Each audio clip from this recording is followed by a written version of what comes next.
there's four players left.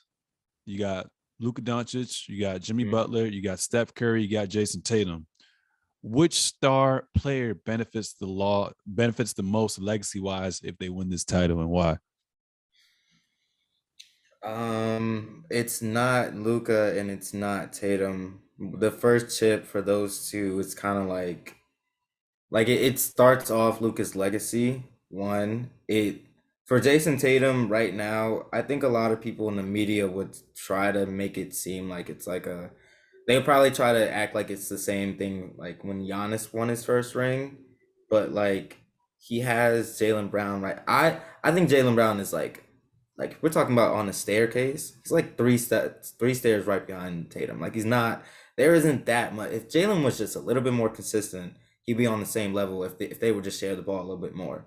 Um, I don't think Steph has what two rings, three rings for a fourth ring with that entire cast. Like at some point, we kind of have to look at when Steph wins these rings, it is with an entire like roster of good players. Like you have Draymond right there, you have Klay Thompson right there, now you have Poole right there, you have Andrew Wiggins. I mean, I don't know. I don't know how far he can get up the ladder of like one of the greatest players of all time, as in like a Jordan, Braun, and Kobe. I don't think he can crack that necessarily because of like his outside stats during the regular season. Mhm. Um, I think he can become a top 10 player all time if this ring happens for him. But I personally think the person that benefits the most is Jimmy Butler. The story of him like being homeless, not going JUCO, not supposed to be in the NBA, gets to the NBA, comes off the bench to start for the Bulls, and then goes to the motions of being on the Bulls, then goes to really the Timberwolves and then the 76ers. All the bullshit that happened with that time period of him playing with people that are just straight up bitches that don't want to actually put the work in, him becoming like a Michael Jordan figure to them in practice games and stuff like that. Finally coming to a team that appreciates the type of player he is, and then making it to the promised land in 2020. Bam and Goran Dragic go down. We lose that series. We get swept in the next season. Which, if you guys actually pay attention, the Celtics and the Heat both lost in the first round of that last season, and they're the they were the both teams that went to the ECF last season. So they both had the same amount of time in the off season. They were both tired. The Lakers went out in last season too. It was all new teams that went to the finals last season. Because we took the Bucks out before we saw the Celtics, so they had a lot of time to get healthy. Yeah, I think if you look at everything that happened with Jimmy Butler, it would, and the fact that there's no media attention on the Heat and no media attention on Jimmy Butler, I think it would matter the most for him to raise that Finals MVP trophy, to raise that MVP, that Finals trophy, and to show like hard work pays off. One, and then starting from the bottom and really making it to the top. So yeah, I think Jimmy Butler and Steph Curry. The media will want Steph Curry to win though. Yeah, I mean, in my opinion, I completely agree with you as well too. I mean, we're talking Jimmy Butler.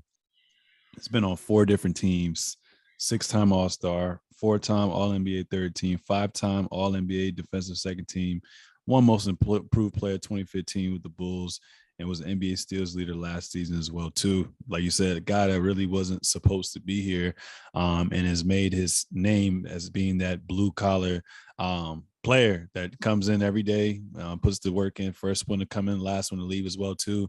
And when you think of Heat culture, Heat identity, you think of a player like a Jimmy Butler as well too. So um, I feel like right now, if he were to retire right now, I don't think he'll be in the Hall of Fame.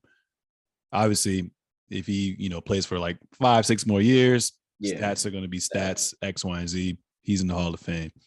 But if you were to get a championship right now, given everything that you and I both talked about, first ballot, no question.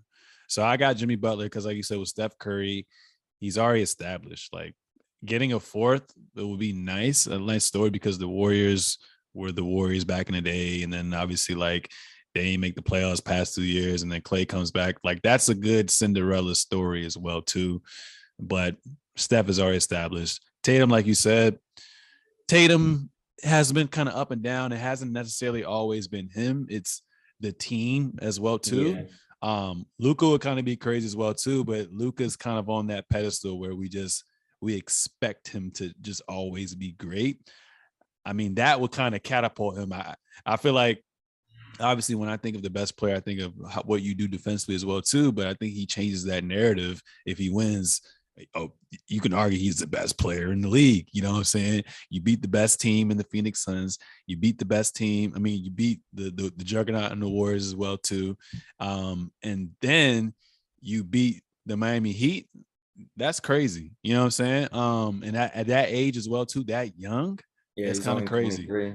But overall, definitely, I think who has the more to gain as far as legacy goes. Like, because I feel like these other players that we named are already on pace to get to the Hall of Fame if they keep that level of dominance over these next 5 to 10 years.